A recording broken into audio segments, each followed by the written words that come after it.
Welcome to the FanDuel TV social media show. I'm Todd Trupp alongside Christina Blacker on Sunday, July 21st. It's a slow news day, so we anticipate one of our biggest audiences for this show.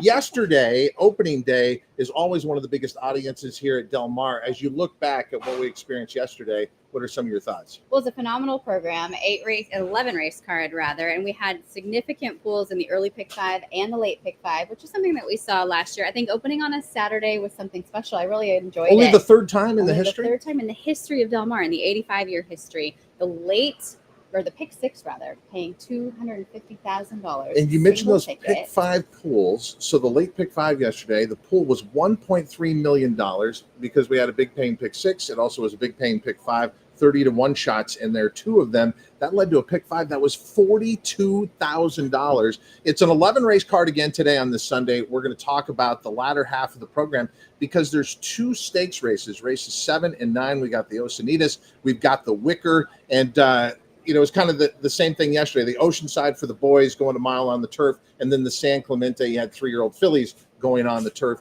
Today it's fillies and mares, and then the boys get their chance in the Wicker. So very similar type races, different genders and divisions. Complementary races, definitely. And the conditions of these races are intriguing because for the most part, non-winners of a sweepstakes back to a certain date. So it's a really wide open condition in each of them. And looking back, and I have to thank Brad Free for this, over the last 10 years, only 2 favorites have won the Osunitas and the Wicker in each of those 10-year timeframes. So it's kind of a race where you do need to look for a price. I think if you're playing any of the later sequences today, those may be the races that produce some chaos. We also want to thank Brad Free for picking Colonial Fair with Julie Crone in the Belmont many years ago. That's how he rose to prominence. Let me check the weather. It's not raining, so we're going to be fast on the main track and firm on the turf. Let's look ahead to race number 7. We mentioned the 2 stakes races. We start with the Osunitas, a mile over the Jimmy Durante turf course, fillies and mares, 3-year-olds and upward. Let's start with the 5. Yes, it's not Ag Bullet. It's not AG Bullet. It's basically AG, which is Silver. Silver Bullet is the 5 in here. The Gray Roan filly by Twirling Candy. She's been off a little bit. She's been great sprinting. She's been okay around 2 turns. What do you think of our morning line favorite, Silver Bullet, in the Osunitas? So I really appreciate, her overall record. She's 4 for 7 lifetime, but I do think she's better around 1 turn. Yeah. And we are going 2 turns here today. She's fast. I think they need to use her speed to their advantage and just put her right into the race.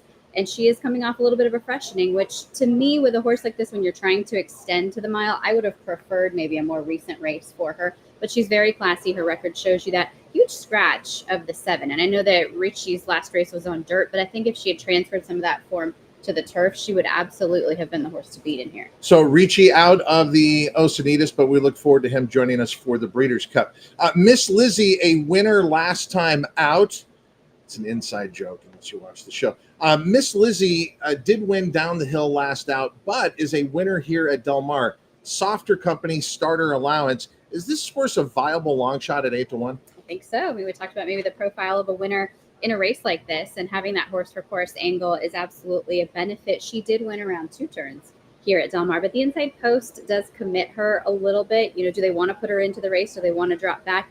Does she risk being bottled up and caught in traffic like we saw with the favorite yesterday in the Oceanside? We never saw King of Gosford get a run. I think she's in jeopardy of ending up with one of those types of trips. So Giovanni Franco has his work cut out for him, but she does have, I think, the ability to win a race like this. Okay, let's talk about the home team, your home team. Your husband, Dan Blacker, is going to send out Lunar Impact. Just as an independent observer, I love the win at a mile last time out. You look at the fact that this horse ran against Silver Bullet sprinting and only lost by a length and a half, and that's Silver Bullet's game. Lunar Impact seems to be better around 2 turns. I'm surprised at the 10-1 morning line. Look, they're all going to come down because of that scratch of Ricci. But what is your husband expecting from Lunar Impact? Expecting another big race from her. Remember yesterday we talked about there's only 5 Zoo Stars that have gone 2 turns in the U.S. She's one of them. And this is a pedigree that kind of leans a little bit more towards 1 turn. But what I was most impressed by was that she still had that acceleration at the end of the 2-turn race that really put away the 1-turn rival. So I'm optimistic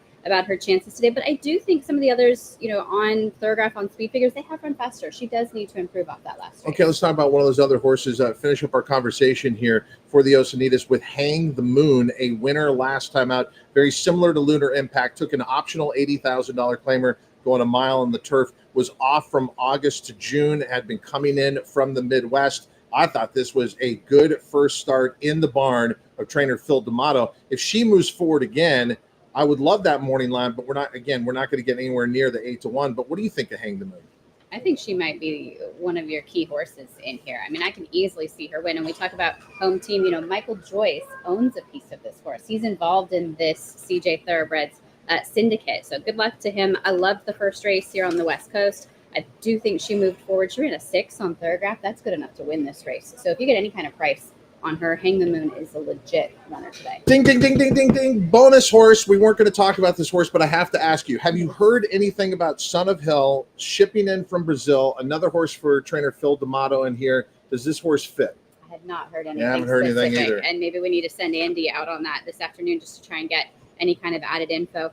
We haven't seen a lot of the Brazilian breds come from South America, any of those runners, to do much. That's what made Rishi so interesting. Is that's one of the horses that really has gone on. So I'd wait and see unless we hear something otherwise in the paddock today. Okay, let's move on to the Wicker. So the boys get their chance in race number 9, going mile over the Jimmy Durante turf course. There are no scratches at this time. A field of 11 in here.